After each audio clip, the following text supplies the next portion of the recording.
یہ بہت سے اکثر لوگوں کے لحاظ سے یہ بات، یہ حدیث بالکل نئی ہوگی، پہلی بار سنی ہوگی۔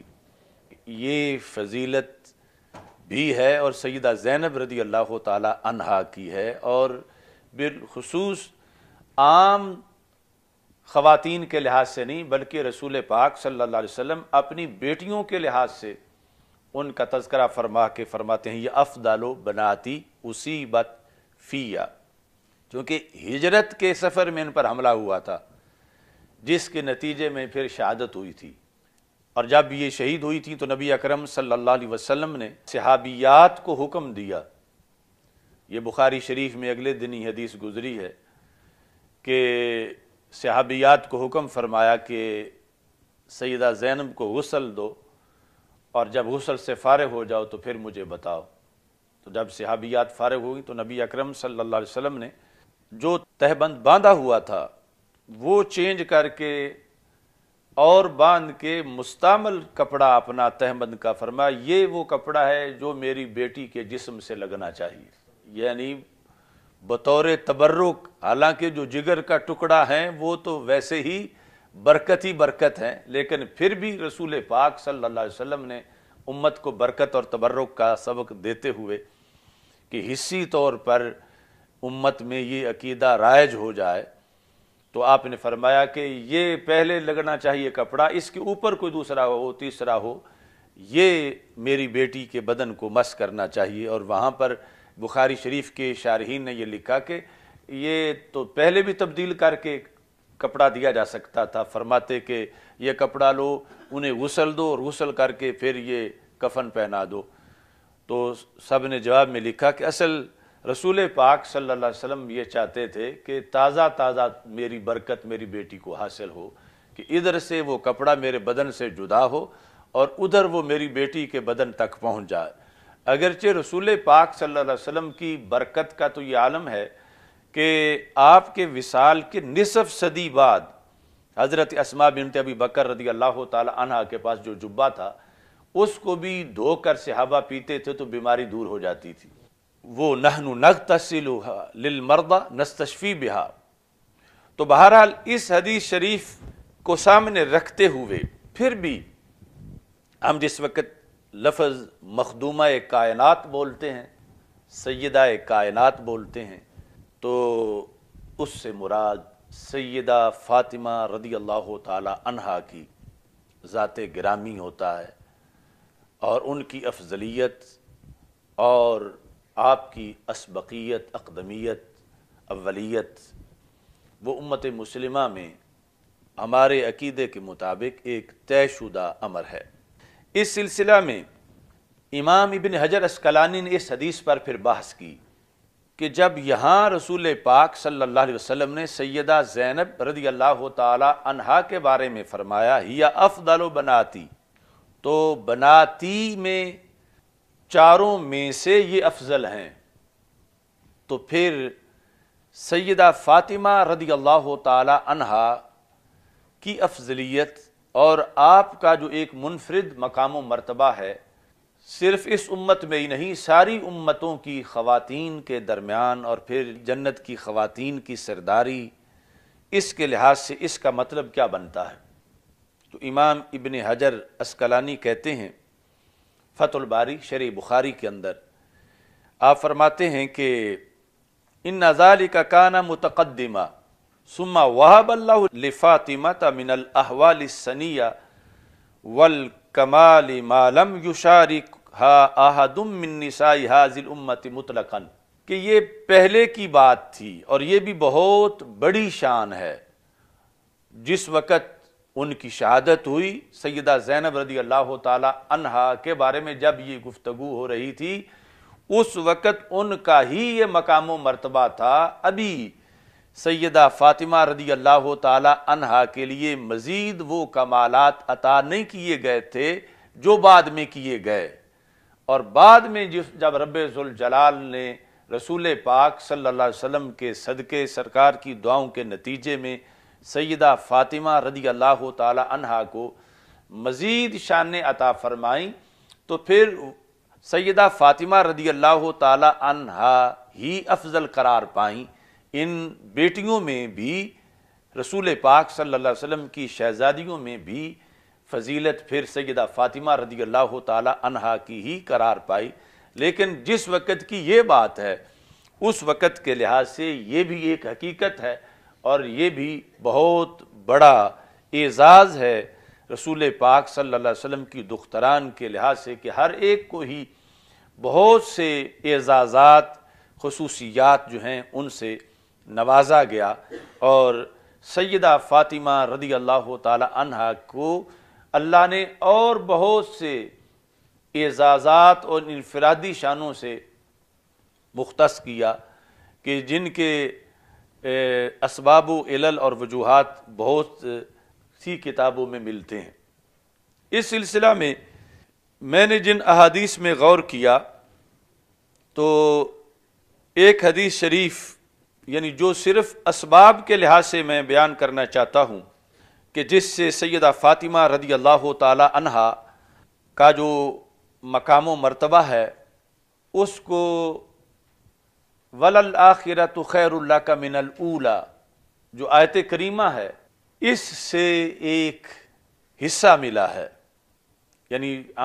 ہمارا عقیدہ ہے نا کہ ہر گھڑی رسول پاک صلی اللہ علیہ وسلم کی شانوں میں اضافہ ہو رہا ہے اور ہر بعد والی گھڑی پہلی گھڑی سے مزید عروج ہے اور زوال ہے ہی نہیں، اور یہ وہ آفتاب ہیں جن کی تاریخ میں گرن ہے ہی نہیں۔ وَلَلْآخِرَةُ خَيْرٌ لَكَ مِنَ الْأُولَى کے تحت محدثین نے لکھا کہ رسول اکرم صلی اللہ علیہ وسلم کی نسبت سے بھی آگے، آپ کی نسبت سے بھی امت میں وَلَلْآخِرَةُ خَيْرٌ لَكَ مِنَ الْأُولَى کا سلسلہ جاری رہتا ہے، آپ کے صدقے اوروں کی شانوں میں بھی یوں اضافہ ہوتا رہتا ہے۔ ظاہر ہے کہ وہ پھر آپ سے تو کوئی برابری یا ہم پلہ کوئی نہیں ہو سکتا، آپ کے صدقے آپ کے نام پر، یعنی جو دوسری طرف ہے نا اِنَّ شَانِئَكَ هُوَ الْأَبْتَرُ کہ دشمن جو ہے وہ تو ابتر ہو جاتا ہے اور جو سرکار کا دیوانہ ہوتا ہے اس کو ہر گھڑی نئی شانیں ملتی رہتی ہیں۔ جس طرح آپ دیکھتے ہیں کہ ویسے تو جو مرتا ہے مر جاتا ہے، مگر غازی ممتاز حسین قادری یا غازی علم الدین شہید یا اس طرح کے جو لوگ ہیں وہ ہر بعد والی گھڑی ان کا چرچا مزید بڑھ جاتا ہے۔ تو اس کے پیش نظر ایک حدیث شریف جو نبی اکرم نور مجسم شفیع معظم صلی اللہ علیہ وسلم کا فرمان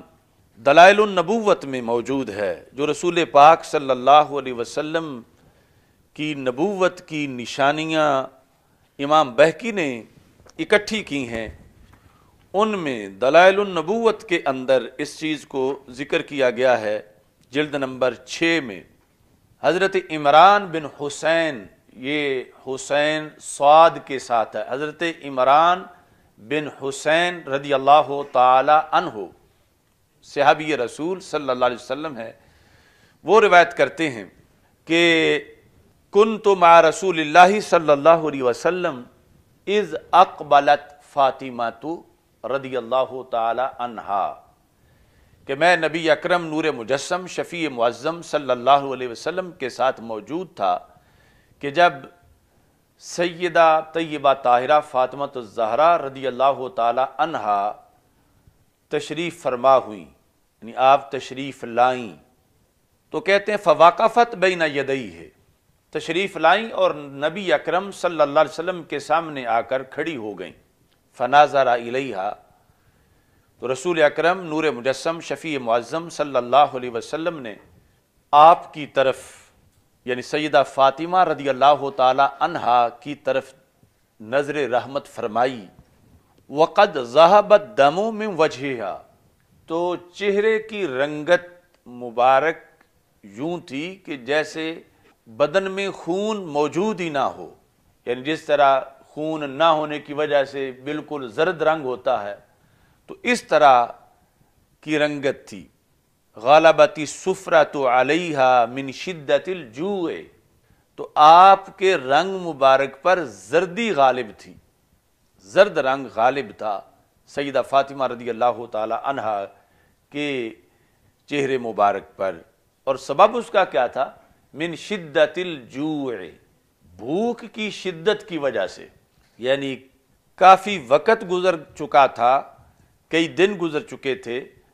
کھانا کھائے ہوئے، تو وہ جو بھوک تھی اس کی وجہ سے ایسی رنگت بنی ہوئی تھی۔ تو نبی اکرم نور مجسم شفیع معظم صلی اللہ علیہ وسلم نے چونکہ خود بھی فقر اختیاری پسند فرمایا کہ اللہ تعالیٰ نے فرمایا کہ اگر چاہتے ہو تو احد پہاڑ کی موبائل سروس، یعنی جہاں آپ ہوگے یہ احد پہاڑ سونے کا وہیں ساتھ ساتھ چلتا جائے گا، ساتھ ہی منشی رحمت کا قلمدان گیا، تو چاہو تو میں یہ سونے کا بنا دیتا ہوں، اور چاہو تو جو دوسری صورت تھی کہ ایک تھا نبی نبوت کے ساتھ بادشاہی اور دوسرا نبوت کے ساتھ فقر،